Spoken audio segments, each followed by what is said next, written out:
Everyone always asks the same question. Why didn't they just leave? It's the question you ask from the safety of wherever you're sitting right now.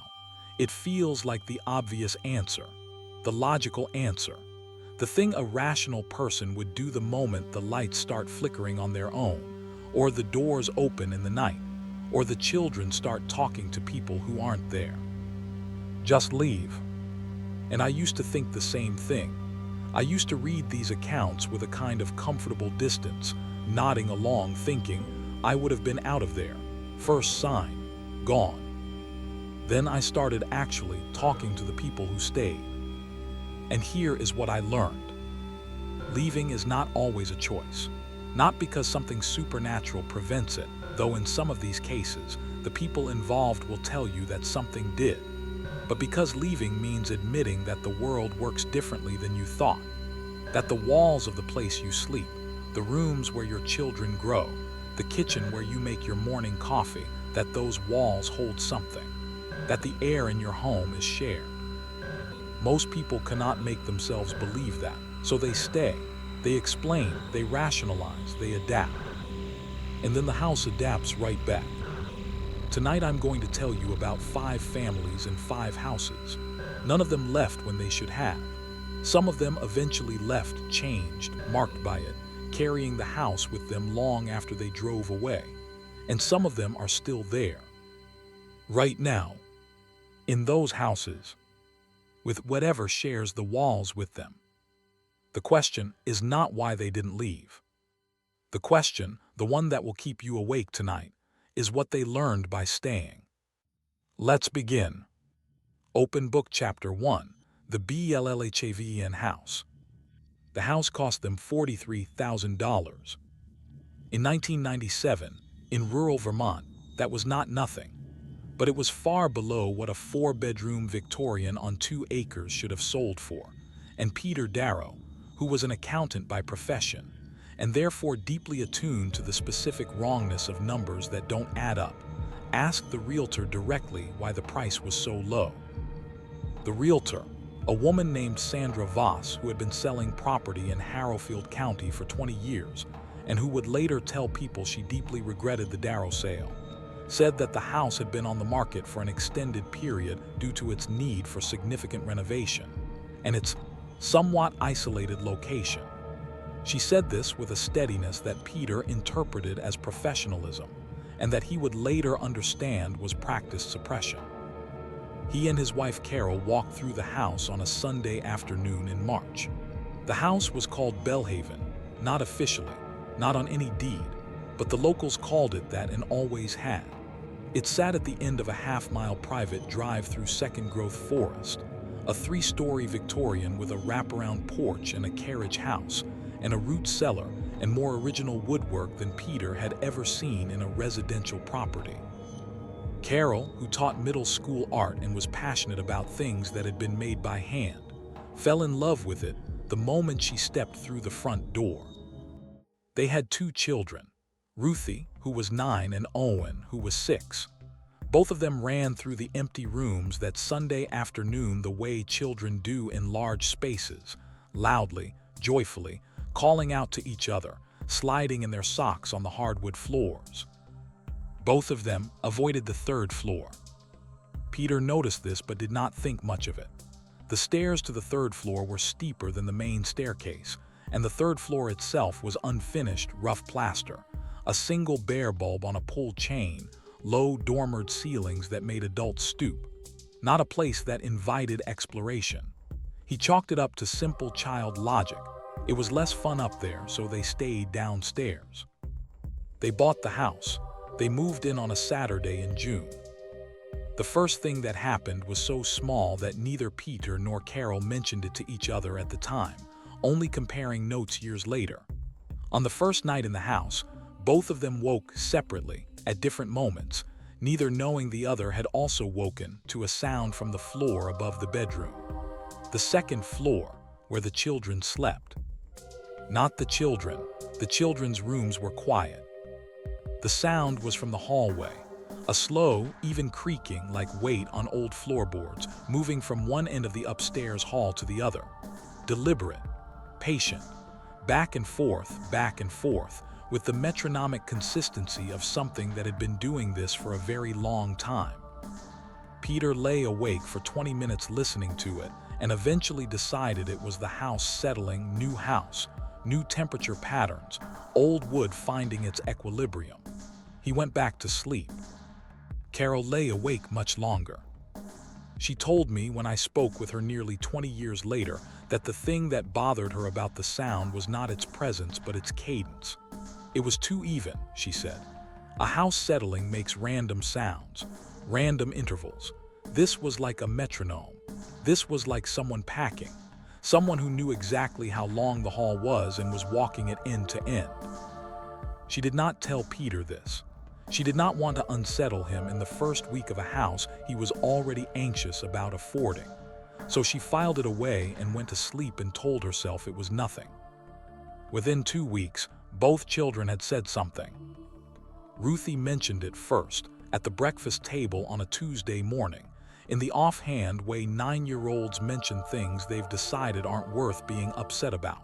She said, "There's a man upstairs." Carol said carefully, "What do you mean, sweetheart?" Ruthie poured her cereal. "On the 3rd floor. I can hear him walking around at night. I don't think he knows we're here." Owen, without looking up from his toast, said, "I know. He was in the hall last night." Carol said, "Owen, did you see someone in the hall?" Owen said, "Not see, I could just tell." He considered this. "He smells like outside, like when it rains." Peter, who was pouring coffee and had heard all of this, said, in his accountant's voice, the voice of a man who categorizes things, "Old houses make noise, it's just the wood. And Owen, imaginations are wonderful things." He said this kindly, firmly, and he believed it, and the conversation moved on. But Carol sat at that table after the children left for school and felt the specific chill of a woman who has been hearing a sound for 2 weeks that her 9-year-old just independently described. The months that followed established the pattern that would define 7 years. The activity was never constant. It came in cycles, 2 or 3 weeks of quiet, normal family life, followed by a period of escalation that lasted a few days and then receded. During the quiet periods, Peter would convince himself that the previous escalation had been stress, or acoustics, or the overactive imaginations of children raised by an art teacher who loved folklore.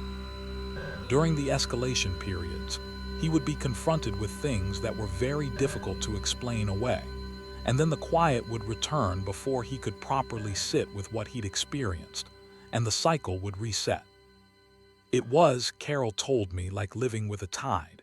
You learned the rhythms, you learned the schedule, and somewhere along the way, between the learning and the living, leaving stopped being something you thought about.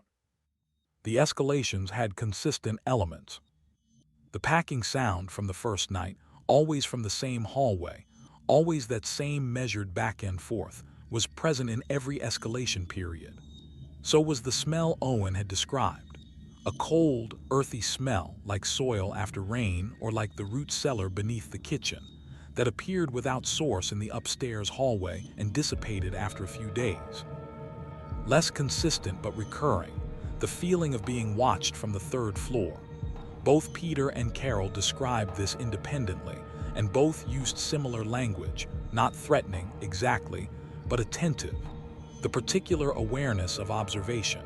Peter said, like standing in a room where someone's already been watching you for a while before you noticed.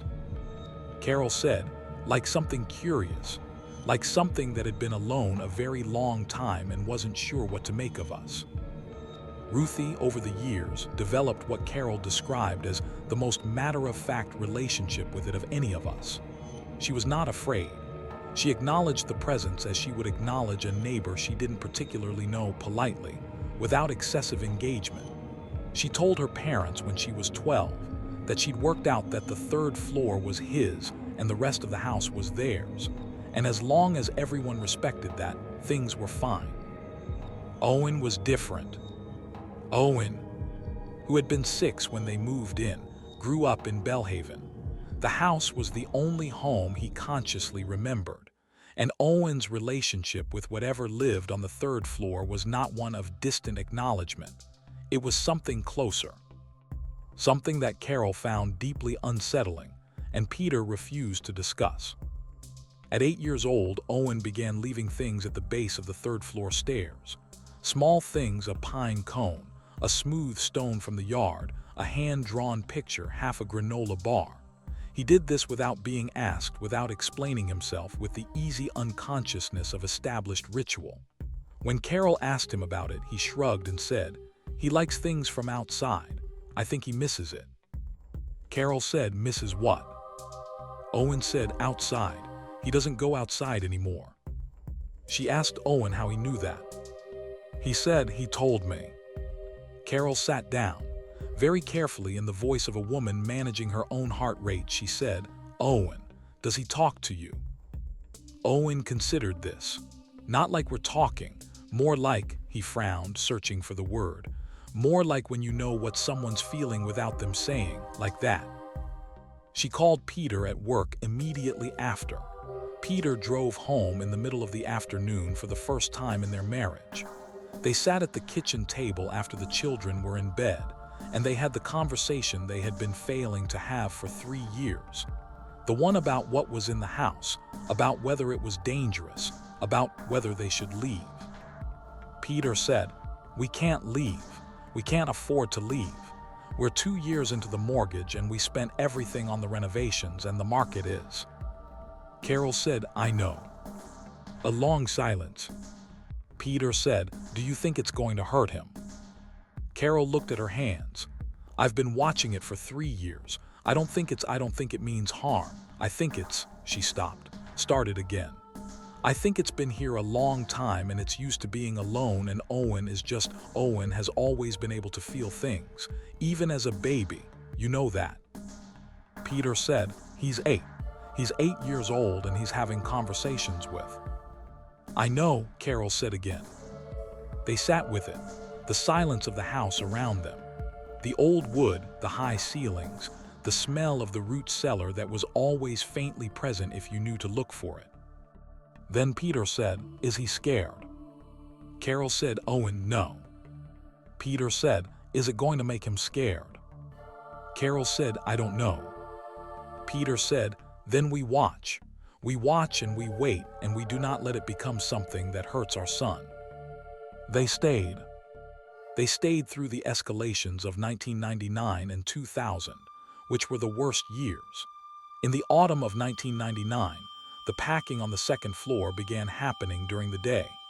Previously, it had been exclusively nocturnal, and the smell intensified to the point where Carol burned through 2 boxes of baking soda trying to absorb it.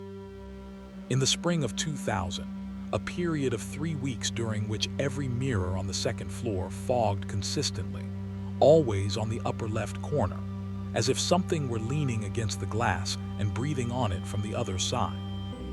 Peter documented all of it. He kept a journal not because he was a believer, but because he was an accountant, and accountants record anomalies. The journal ran to 4 volumes over 7 years. I've read all of them. What strikes me most is the tone. Methodical, unemotional, factual. The prose of a man desperately trying to keep something inexplicable inside a framework of rational documentation. And then, in the margin of a February 2000 entry, in handwriting quite different from his usual careful print, just 4 words: "I know you're there." He did not explain the margin note in the text. He never mentioned it to Carol. But it is there, penciled in the white space beside a logged entry about unexplained cold readings on the second floor. "I know you're there." The worst single incident happened on a Tuesday night in October 2001. Carol has told me this story 3 times, and each time tells it in almost exactly the same words. The way you tell a story you have recounted so many times it has become fixed, crystallized, a thing outside of you. She woke at 2 a.m. to find Owen standing in the bedroom doorway. He was 9 years old. He was awake, eyes open, fully present, not sleepwalking. He was wearing his pajamas. He was looking at them with an expression that Carol described as not scared, serious. The way children look when they've decided to tell you something true. He said, he wants me to tell you something. Carol sat up. Peter stirred beside her. Owen said, he wants you to know he's sorry about the cold. He says he can't help it. He says being the way he is makes everything cold around him, and he's sorry it bothers you. Carol said very carefully, can you tell him we understand?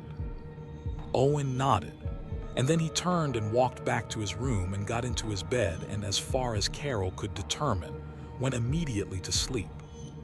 Peter was sitting up beside her. He was completely still. She could not read his face in the dark. She said, Peter. He said, I heard. A long silence. He said, is that reassuring? Because I genuinely cannot tell if that's reassuring. Carol said, I think it might be. Peter said, an entity in our house sent our 9-year-old to apologize for the cold. Carol said, yes. Another silence. Peter said, I don't know what to do with that. Carol said, I think we say thank you in the morning and mean it. They stayed 4 more years after that night, through Ruthie's high school years, through Owen's entire childhood. Owen was 13 when they finally left, not because of anything the house did, but because Peter was offered a position in Boston that they could not afford to turn down. The night before they moved out, Owen went upstairs to the 3rd floor alone. He was up there for 40 minutes. Carol stood at the base of the stairs and listened. There was no sound, not the packing, not the usual settling creaks, just silence.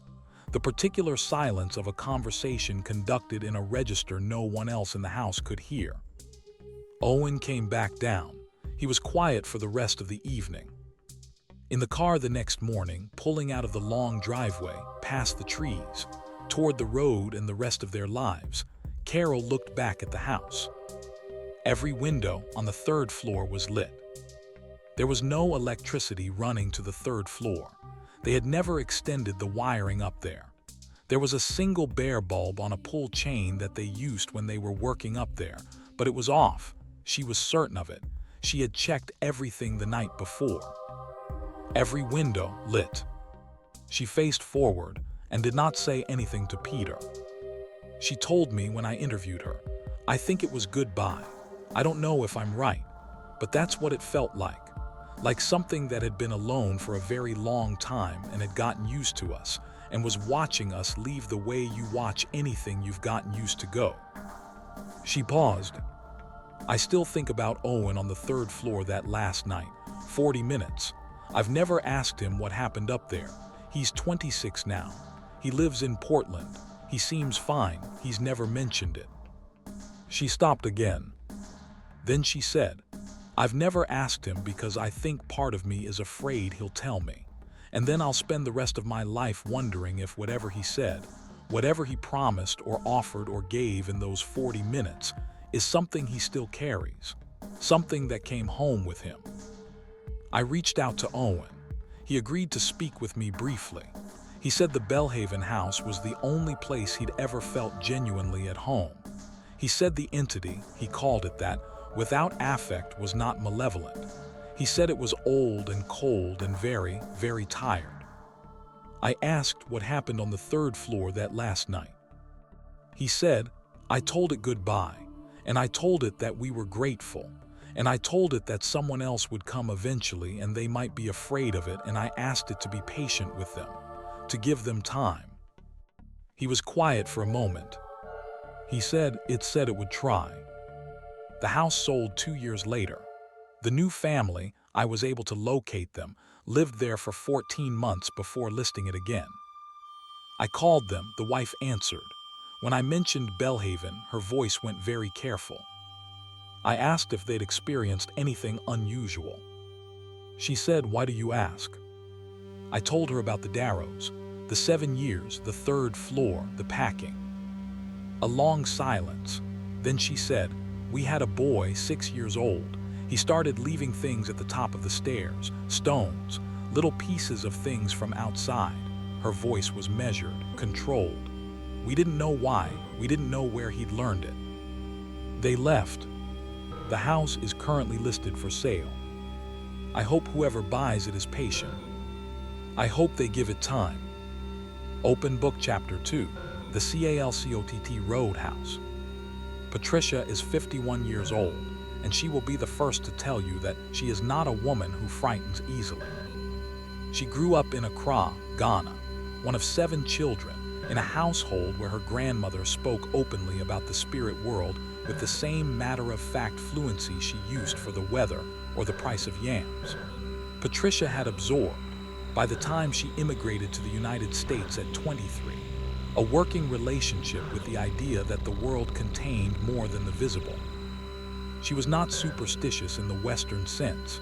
She did not avoid black cats or walk around ladders, but she understood, at a cellular level, that certain places held certain things, and that the respectful approach was acknowledgement rather than denial. This turned out to be either the perfect preparation for what happened to her on Calcott Road, or the exact reason it happened to her at all. She moved into the house in March of 2009, a 2-story craftsman bungalow built in 1924 on a tree-lined street in Bridgeport's North End. She was a single woman, a labor and delivery nurse with 20 years of experience, with a particular stillness about her that her coworkers attributed to her profession. You cannot attend 1,000 births and the deaths that sometimes accompany them without developing a certain unshakable center of gravity. She bought the house because of the porch. She told me this straightforwardly, without embarrassment. The front porch ran the full width of the house and had the original posts and rails and a porch swing. And the afternoon she walked through the house, the light on that porch was the color of warm honey, and she sat in the swing for a moment and felt the specific piece of a place that fits you, and that was that. She was in the house for 72 hours before she understood that she was not alone. She did not see anything.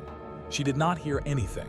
What she experienced, and she struggled to articulate this when we spoke because she is a precise woman and imprecise language frustrates her, was a feeling of pressure.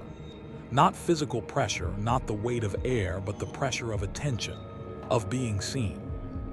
It was strongest in the dining room. Patricia sat in the dining room at her new table on the second night, eating takeout, and felt clearly, specifically, without any ambiguity that something was sitting across from her, at the other end of the table, watching her eat. She stopped chewing. She looked at the empty chair at the far end of the table. She said aloud, in a voice she describes as the voice I use when I'm telling a patient something they need to hear clearly, "I know you're there.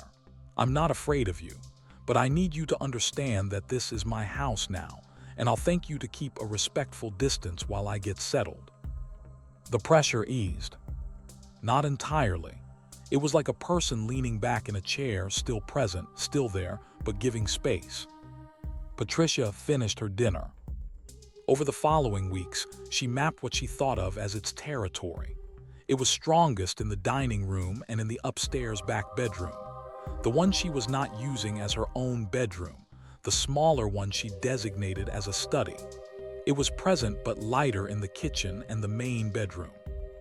It was barely perceptible on the porch, which she came to think of as genuinely hers, a neutral zone, a place she could sit in the evenings with a glass of wine and exist without the particular weight of being observed. She did not call a priest. She did not call a paranormal investigator. She did not call her mother, who would have had complicated feelings about all of this. She did the thing she had been trained by her grandmother to do, which was to sit with it, to feel its dimensions, to understand its logic, to treat it as a thing that existed in the world and therefore had rules. She researched the house's history. The records she compiled over several months told her the following. The house had been built in 1924 by a man named Warren Calcott, a widower, who had lived in it alone until his death in 1951. He had died in the dining room in his chair of a heart attack at the age of 73. He had lived alone for 27 years. He had been, according to a brief obituary in the Bridgeport Post, a retired machinist and a man of regular habits and quiet disposition. He had no children. He had one surviving sibling at the time of his death, a sister in Rhode Island who had inherited the property and sold it almost immediately. 27 years alone, in this house, at that table. Patricia sat with this for a long time. Then she made a decision that her friends, when she eventually told them, received with a range of reactions from respectful concern to frank alarm. She decided not just to coexist with Warren Calcott, but to actively accommodate him. She did not remove the chair at the far end of the dining room table. She left it there. She set a place at it every night, a mat, a glass of water. She spoke to it occasionally at dinner. Not lengthy conversations, but the kind of ambient speech you use with a pet or a very old relative who is hard of hearing. A comment on the weather, a thought about her day, an acknowledgement of his presence. She told me this felt less like belief and more like courtesy. "You don't have to believe someone is God," she said, "to take your shoes off in their temple." The atmosphere of the house changed. She is careful to say she cannot prove causation, but the pressure lightened. The weight of being watched became something more like the warmth of being accompanied. The dining room, which had initially felt like a room she was always slightly intruding in, began to feel like a shared space. She stayed. The years passed. 2009, 2010, 2011. She dated briefly a man named Keith who refused to come back to the house after the second visit, saying it made him feel like someone was standing right behind him the whole time. She was not heartbroken about Keith. She renovated the kitchen. She got a cat, a small gray tabby named Milo, who initially refused to enter the dining room and who, over the course of about 3 months, gradually accepted the far end of the table as neutral territory, and who eventually, to Patricia's private delight, began sleeping on the chair at the far end, the chair that was Warren's. She took this as a sign that the accommodation was working. In 2013, something happened that changed the nature of what they had. Patricia came home from a double shift, 36 hours on her feet on the labor and delivery floor, 2 difficult deliveries and one that had not been, and she was at the end of herself. She came through the front door and stood in the hallway and could not make herself move another step. She was too tired to eat, too tired to shower, almost too tired to cry, and she stood there in her coat with her bag on her shoulder and her keys in her hand, and she just stopped. She told me, "I don't know exactly what happened next because I was so tired I was barely conscious, but I was aware of something, in the hallway with me, closer than usual. Warren had always been respectful of the distance I'd asked for, but this was different. This was like," she searched for the words, "like when you're in a crowd and you're about to faint and someone who doesn't know you puts their hand on your arm. Not romantic, not improper, just steadying, just a hand." She said she felt something at her elbow. The specific sensation of a hand at her elbow guiding her to the stairs, steady, patient, the way you guide someone who can't quite see where they're going. She made it to her bedroom. She made it to the bed. She does not remember lying down. She slept for 14 hours. When she woke, she went downstairs. She stood in the doorway of the dining room and looked at the chair at the far end of the table. She said, "Thank you, Warren."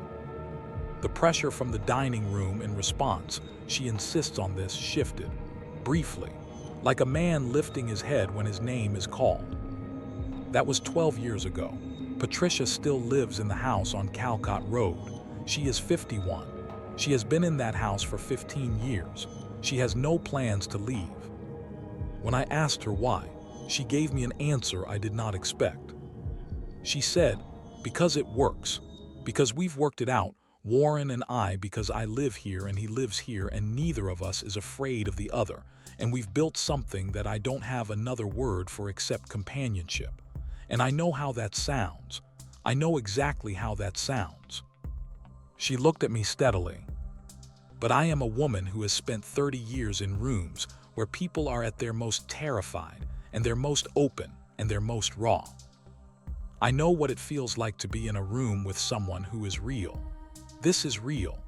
Whatever it is, it's real, and it's been here since 1924, and it was alone for a very long time before I came, and I'm not going to leave just because other people find that idea uncomfortable." She paused. "Besides," she said, with a small, private smile, "the porch is wonderful in the evenings." I asked her if she was ever afraid. She was quiet for a moment. Then she said, "Once, about 4 years ago, there was a period of about 2 weeks when something felt different. The pressure was wrong, heavier in the wrong places, in rooms it had never been before. The kitchen, the porch." She said Milo hid under the bed for 4 days, which he had never done before or since. She said she lay awake one night during that period, and the weight of being watched was so intense, so close, that she sat up in bed and said out loud in the dark, in the voice she uses for patients, "Warren, whatever this is, you need to tell me." Nothing, for a long moment, nothing. And then she describes this with the same careful precision she uses for everything. And then the pressure concentrated, moved, went to the window above her bed, and she heard, against the glass, a tapping. She got up and looked out the window. A man was standing in her yard. Physical man, not apparition, dark coat, standing very still, looking up at the house. When she looked down at him, he looked directly at her. Not at the window, at her, with a specificity that meant he could see her even in the dark, even 3 floors up. She called 911. By the time the police arrived, 8 minutes, the man was gone. They found no one. They found in the yard below her window a set of footprints in the mud, leading from the back fence to the spot where he'd stood.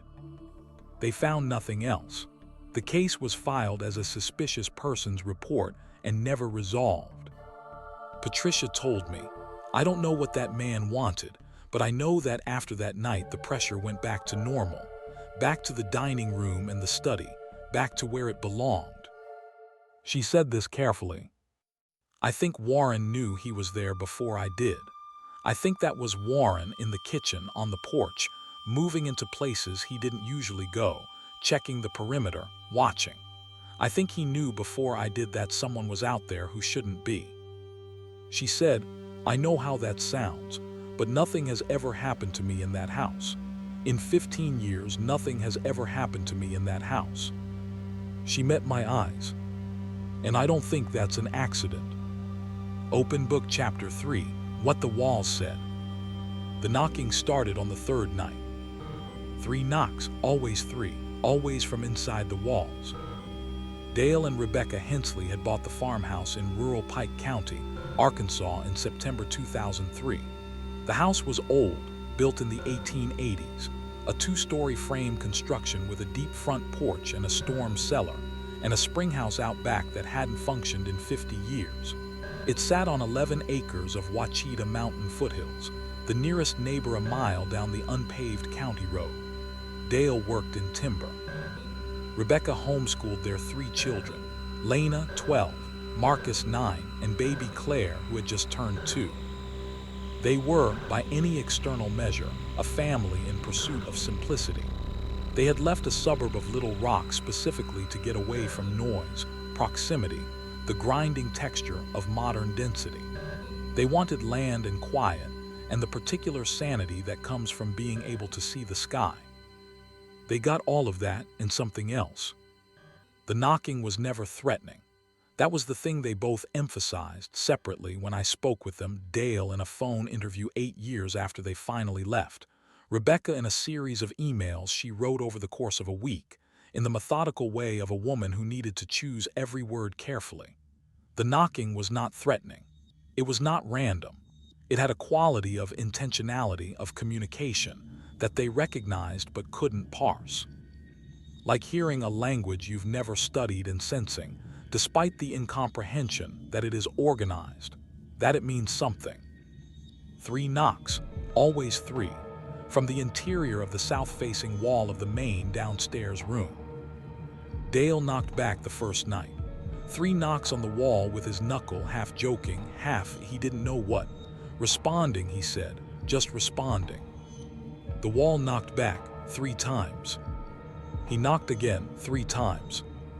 3 times back, Immediate certain. Dale said he stood there with his knuckles still against the wall and felt his brain struggling to categorize what had just happened. I went through everything, he said. Pipes, rodents, structural, nothing fit. Pipes don't knock in sets of 3. Rodents don't answer you. He didn't tell Rebecca that night. He also couldn't sleep. Rebecca heard it the second night, the unprompted knocking while she was nursing Claire in the downstairs room. 3 slow knocks from inside the south wall, and the silence that followed. She told Dale in the morning. He told her about his exchange the night before. They looked at each other across the breakfast table in the way of 2 people sharing a weight and deciding, implicitly, how much of it each of them will carry. They decided not to say anything to Lena and Marcus. Lena and Marcus already knew. Lena came to them that same week, serious-faced, 12 years old, carrying herself with the composed authority of the eldest child who has decided something requires adult attention, and told them that she had been knocking back at it from her bedroom, where she could hear it through the shared wall with the stairwell, and that she had worked out a pattern. 1 knock, yes. 2 knocks, no. 3 knocks, she wasn't sure. 3 felt like something else, like it was asking. Rebecca said, "Lena, have you been?" Lena said, "Mom, it's been answering me. I asked it if it was always here and it knocked once.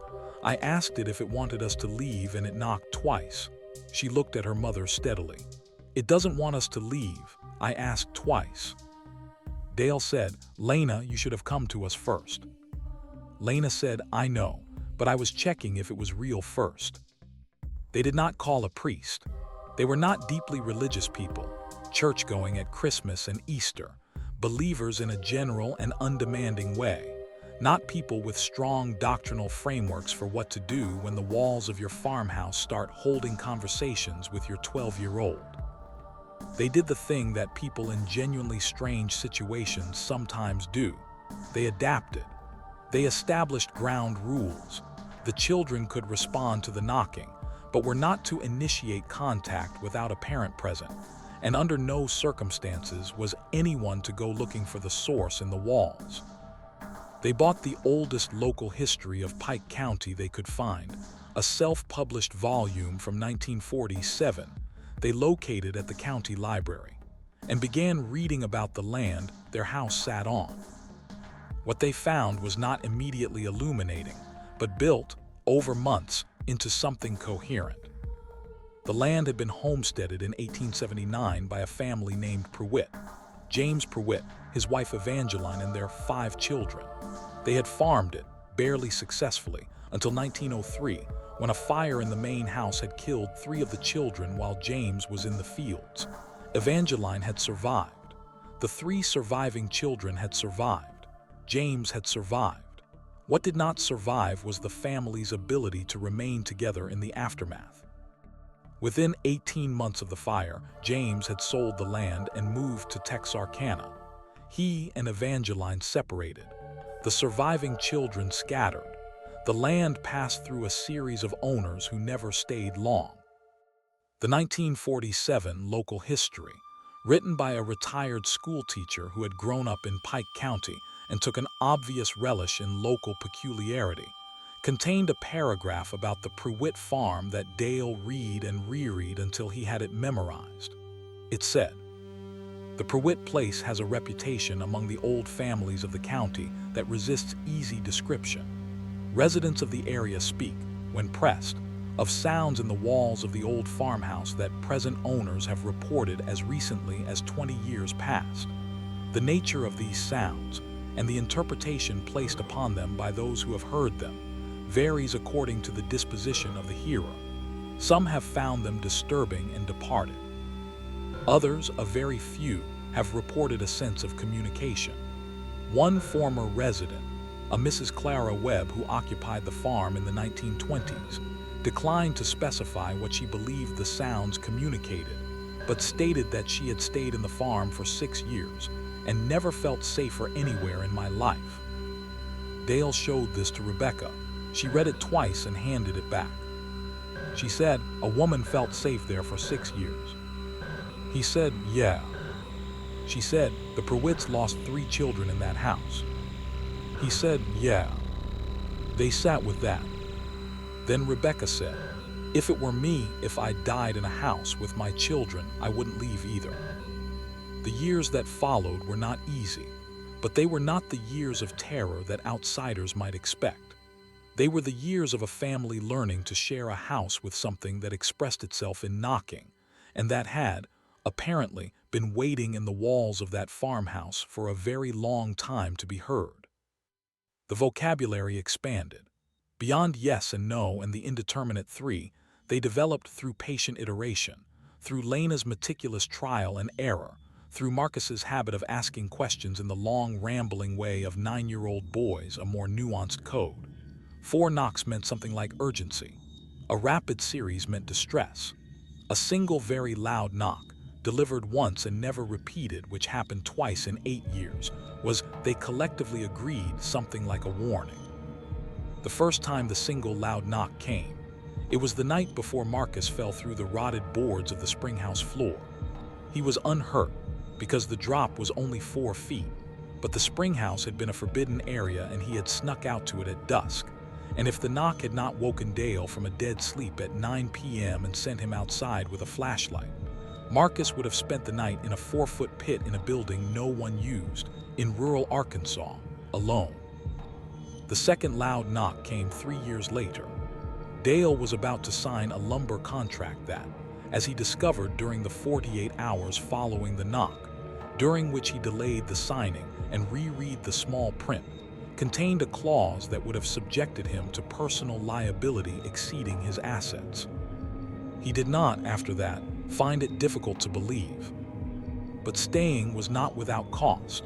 What they gained in a sense of protection and companionship, and Rebecca used the word companionship carefully, with full awareness of how it sounded, they paid for in the slow, grinding attrition of the inexplicable on the ordinary. There were things about life in that house that they could never normalize enough to discuss with outsiders. The fact that Claire, the youngest, had as a toddler conducted long, one-sided conversations directed at the south wall, in the lilting, incomprehensible babble of a not-quite-verbal child, and that the wall had knocked gently back at intervals that seemed to the watching parents responsive. Not random, responsive. The fact that Lena, in her teenage years, had begun writing down everything in a journal, every knock, every question and answer, building a record that ran to hundreds of pages, and that she had told her parents at 16 that she believed the source of the knocking was not one entity but 3. 3 children, lost in a house fire in 1903. They left in 2011. Lena went to college in Fayetteville. Marcus was a junior in high school and needed to be closer to a school. Claire was 10. The practical weight of the world accumulated, as it does, and outweighed what was in the walls of the farmhouse, at least in the balance sheets of daily living. Rebecca drove away down the county road and did not look back. She told me she was afraid to. She told me she thinks about Claire most. Claire, who never knew a house without knocking in the walls, who had grown up thinking this was ordinary, who had at age 4 been found sitting with her ear pressed to the south wall, not afraid, just listening. I asked Rebecca what happened to the journal, Lena's record of 8 years of knocking. She said Lena took it with her to college. I found Lena. She is 33 now. She teaches elementary school. She was quiet when I mentioned the farmhouse, the stillness of someone touching something they keep carefully protected. I asked about the journal.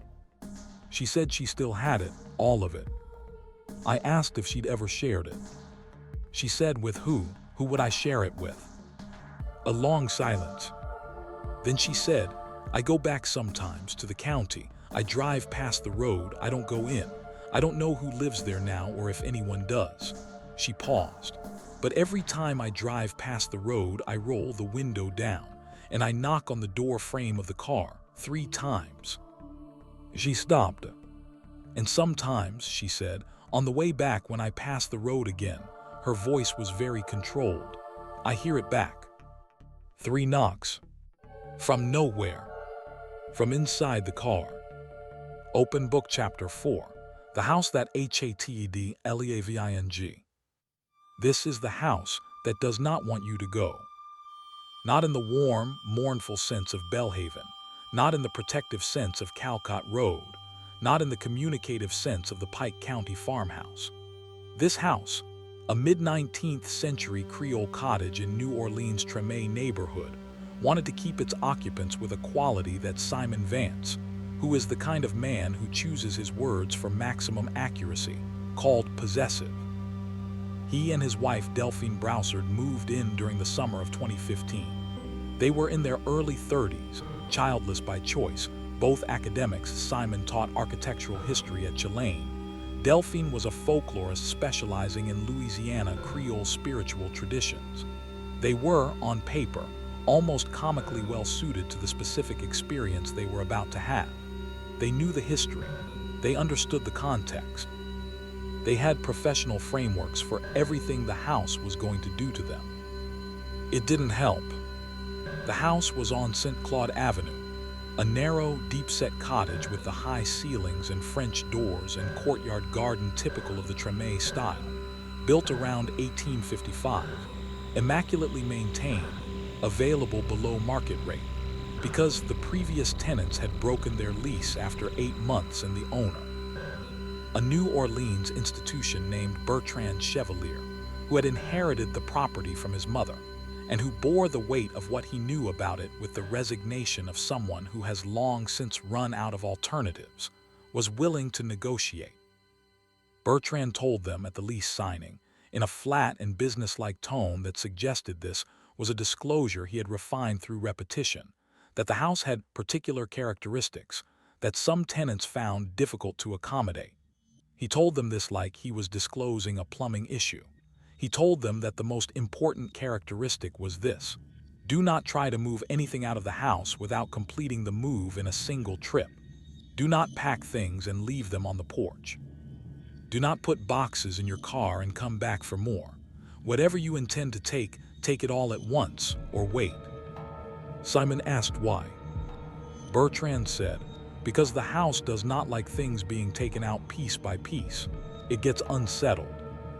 Simon, who was an architectural historian, and therefore constitutionally disposed toward wanting to understand the structural logic of things, asked what unsettled meant in practical terms.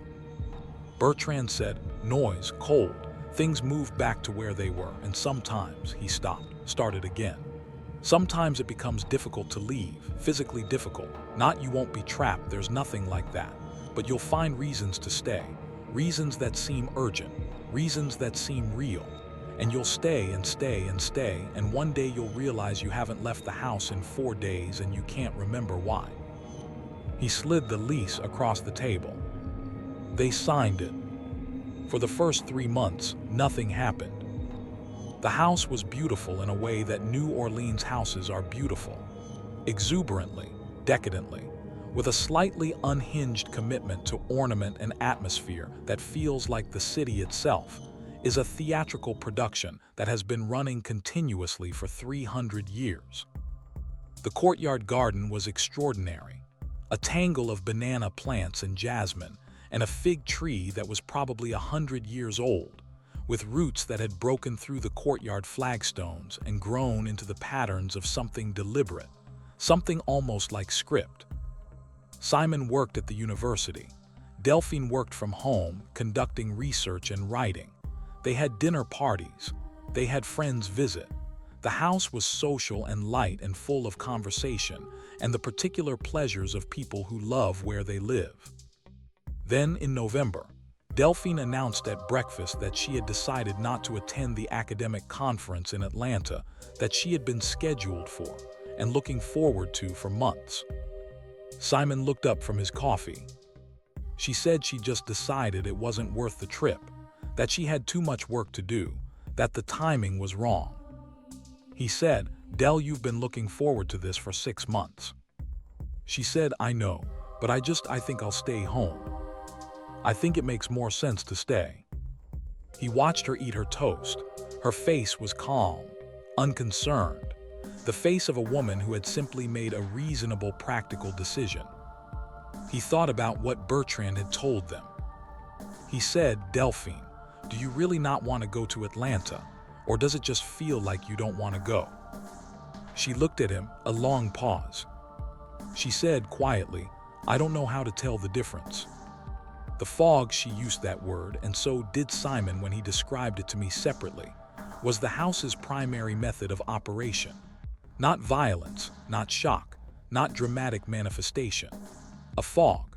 A comfortable, heavy, warm fog that settled over the desire to leave, over the reasons to go anywhere, over the healthy human impulse toward movement and change and the outside world. It was insidious because it never felt like coercion. It felt like preference. It felt like their own thoughts. Simon described it as, like being very comfortable in bed and not wanting to get up, except the bed is a whole house and the not wanting to get up has teeth. They began tracking it after the Atlanta incident. They kept a joint journal of every planned departure, every trip, every errand that required extended absence, every social engagement outside the house, and whether it happened or was canceled, and what the stated reason for cancellation was.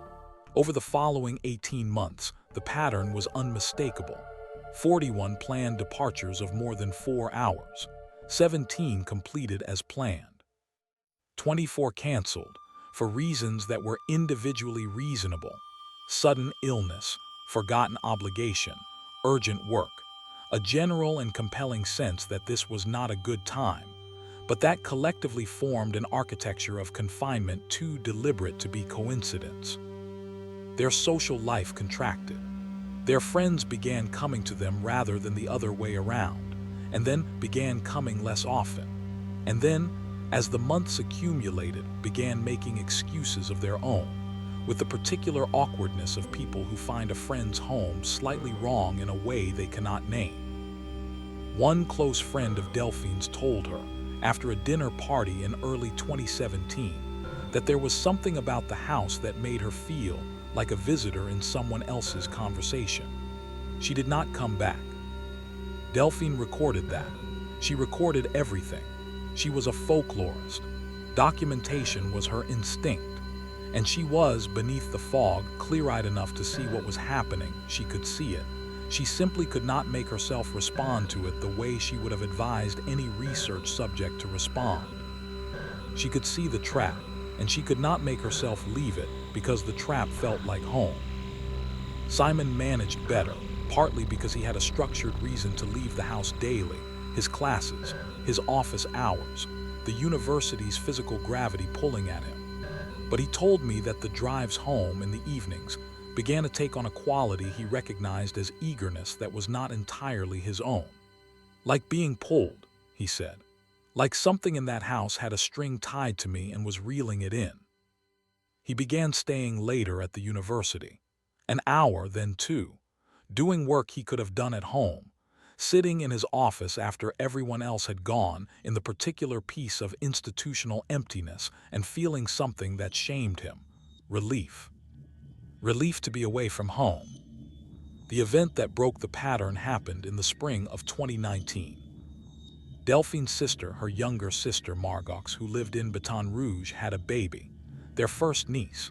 Delphine had been present at the birth, via phone, listening to Margox through labor, had cried with joy at the first sound of the baby and had promised, immediately and completely, that she would be in Baton Rouge the following weekend.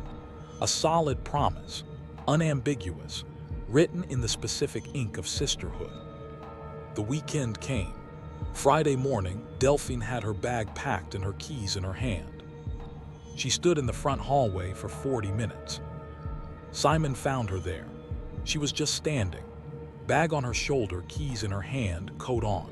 Standing in the front hallway, not moving, not crying, not distressed in any visible way, just standing, as if the simple physical act of going through the door had become something she needed to work up to but couldn't. He said her name. She said very quietly, "I can't." He said, "Yes, you can." She said, "Something is telling me not to go." He said, "It's the house." She said, "I know." Simon picked up his own keys. He took her bag from her shoulder. He said, "We're both going right now. Both of us right now." She said, "Your classes." "Right now," he said.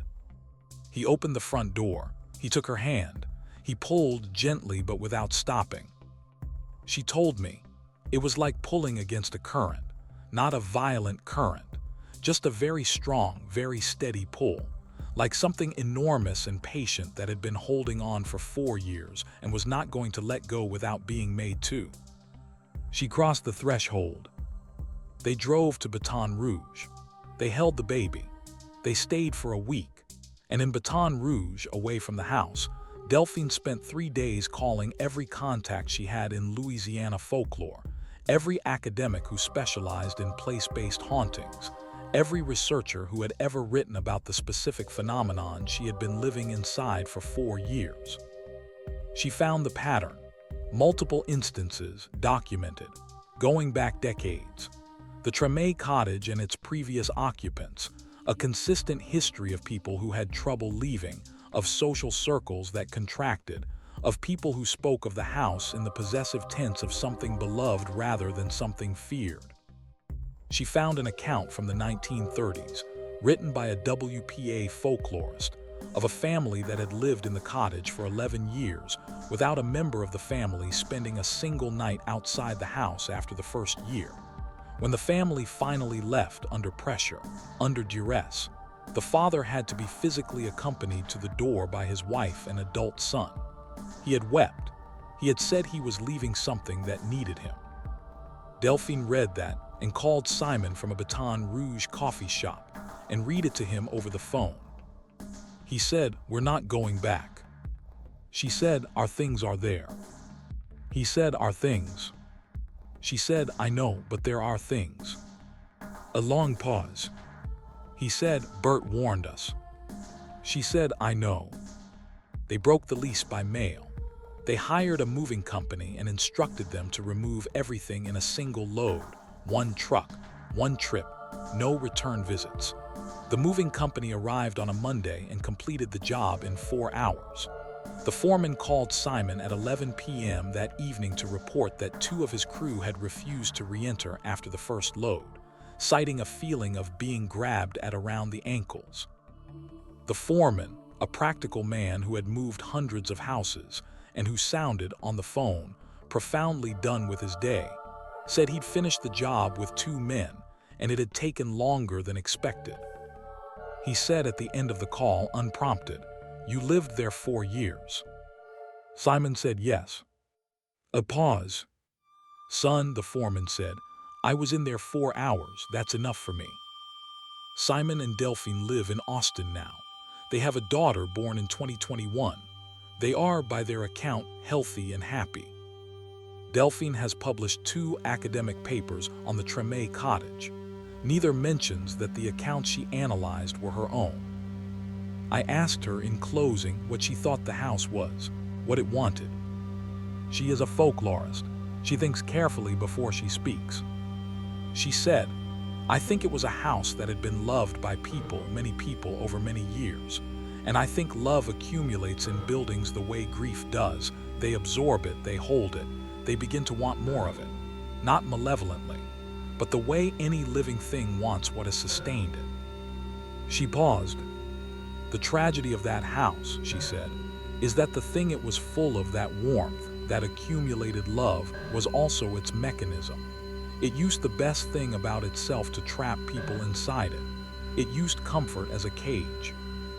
She said, "That's the cruelest kind of haunting, not the kind that frightens you out, the kind that loves you in." Open Book Chapter 5. The window at the end of the hall. Martin Grier is 64 years old. He is a former civil engineer who retired early to his grandfather's property in Flathead County, Montana.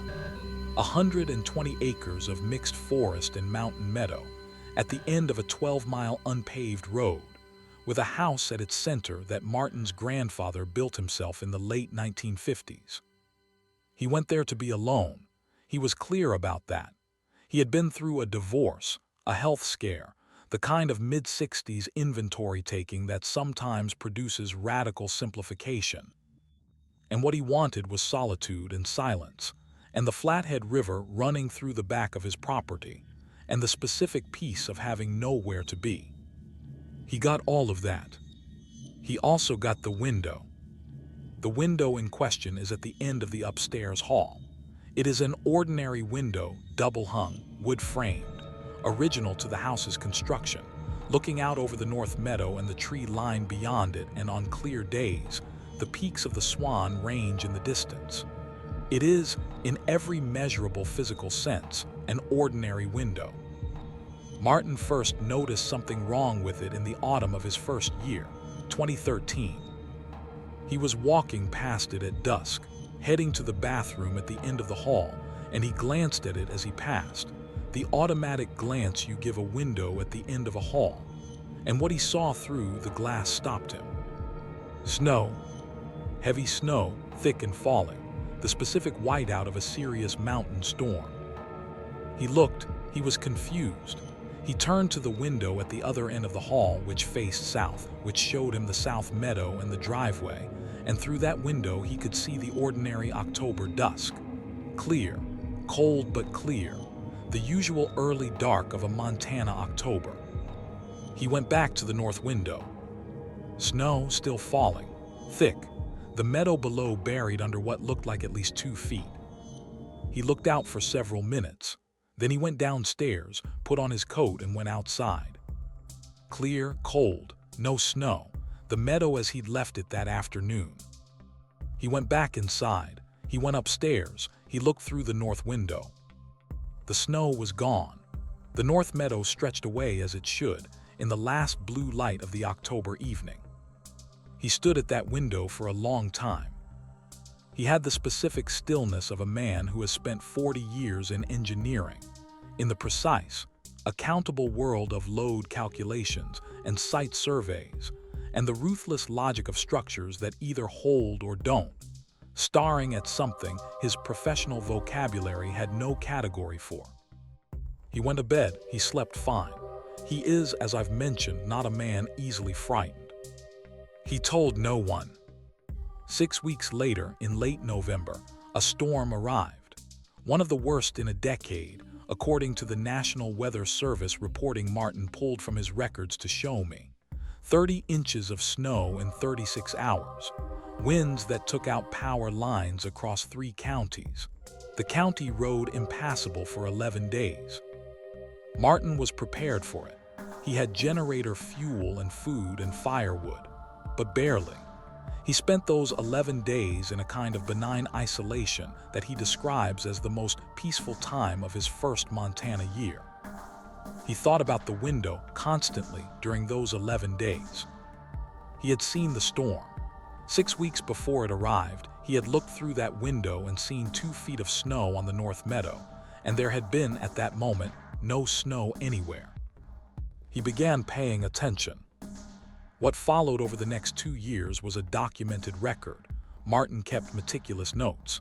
He is a man whose profession trained him to document, of 11 occasions on which the north window showed him conditions that did not match the present, and that subsequently came to match reality. Not all of them were weather. A fire on the ridge to the north, which he saw in the window 6 days before a lightning strike ignited it. The flooding of the lower meadow, which he saw 3 weeks before a spring snowmelt event overwhelmed the drainage. A downed tree across the driveway, which he saw, and avoided by taking the back track to the county road, the morning of the day it fell. He was careful. He was an engineer. He built controls into his observation. He described to me in some detail the methodology he used to verify that he was not confabulating or misremembering, the log he kept, the photographs he took of the window when it showed him unusual conditions, the timestamps he maintained. The log runs to 47 pages. I've seen 30 of them. What I can tell you is that the correlation between what the window showed him and what subsequently occurred is not random, not even close to random. As a statistician, which I am not, but I found one who was willing to look at Martin's numbers, the probability of the documented correlations occurring by chance is, in the statistician's precise phrase, vanishingly small. Martin told no one for 3 years. He told no one because he understood, with the clarity of a man who had spent decades operating in the world of evidence and accountability, exactly what telling someone would do. Not to him, to his credibility, his relationships, the framework others used to evaluate his sanity. He told me because, after 11 years, he said he needed it to be on record somewhere. In the 4th year, the window showed him something that changed the nature of what he had. Something that is the reason he will not leave.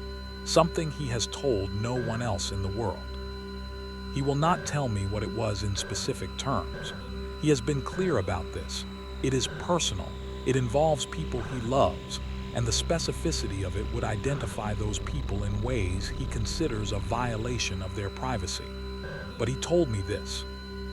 He was standing at the north window on a March evening in 2017, and the window showed him something in the meadow that was not weather, not environmental, not a condition of the land. It showed him a person, someone he loved, someone who was, at that moment, alive and well and living elsewhere in the country, someone he had spoken to on the phone that morning. The window showed him this person in the North Meadow, in the snow, in a condition of obvious distress. He watched for a long time. He did not know what to do with what he was seeing. He was not a man with a framework for this. He picked up the phone and called. The person, whom he will not name, answered on the 4th ring. Martin describes what he heard in the person's voice as the specific flatness of someone who has decided not to ask for help. He has sat in that flatness himself, in the years before Montana. He recognized it. He did not say, "I looked through my window and saw you in my meadow and you were in trouble." He said, "I've been thinking about you. Tell me how you are, really." The conversation that followed lasted 4 hours. Martin does not share its content, but he said, "That person is alive today. That person got help that week and is alive and well and has been for 7 years, because I called." He stopped. "Because the window showed me." I asked Martin why he had not left. Not why he wouldn't, why he hadn't in 11 years with all he'd seen, with the profound isolation of the property and the weight of carrying this knowledge alone. Why he was still there. He said, "Because the window only works here. It's the north window of this house on this property and I don't know why and I can't take it with me. And as long as it works," he stopped, started again. "I've seen things in that window that I was able to do something about. Small things, most of them. A tree across the road, a storm to prepare for, but sometimes not small, sometimes." He looked at the hall at the top of the stairs, the window at the end of it. He said, "I'm an engineer. I've spent my life making things that protect people, bridges that hold, buildings that stand, structures that do the thing they're designed to do. This," he gestured toward the window, "this is the most important structure I've ever had access to. I don't understand it. I can't explain it. I cannot, in 40 years of professional practice, account for it." He turned back to me. "But I know what it does, and I know what it means to have it, and I will not walk away from something that can protect people just because I can't explain it." He paused for a long, quiet moment. Then he said, "And there's one other thing." He was quiet. "I've looked through that window thousands of times in 11 years. I know every condition it's shown me. I've documented them all." He looked at the window, the north meadow beyond it, the tree line, the mountains.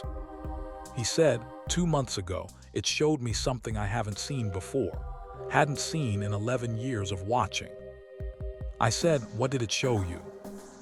He said, "The meadow in full summer, everything green, the river high and bright, and someone walking across the meadow toward the house." I said, "Who?" He said, "I don't know, I couldn't see clearly. Someone walking toward me." I said, "And you don't know if that's something to prepare for, or something to be afraid of?" He said, "No." He looked at the window. "But I'm staying to find out." I drove away from Martin Grier's property on a Tuesday afternoon, down the 12 miles of unpaved road, past the river, through the forest. When I reached the county road, I stopped. I looked back at the way I'd come. I thought about the window at the end of the upstairs hall. I thought about what it might be showing, right now, to a man standing alone in the last light of a Montana afternoon. I thought about the figure walking across the summer meadow. And I thought about Martin Grier, 64 years old, a man of evidence and accountability standing at that window. Waiting. 5 houses, 5 families, 5 different answers to the question everyone always asks. Why didn't they leave? The Darrows stayed because they couldn't afford not to, and then because their son made a friend in the walls, and then because that friend became something they couldn't bring themselves to abandon.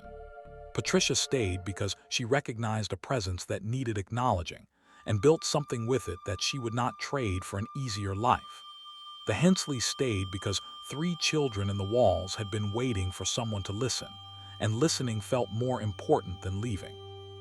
Simon and Delphine stayed too long because the most dangerous hauntings are the ones that feel like love.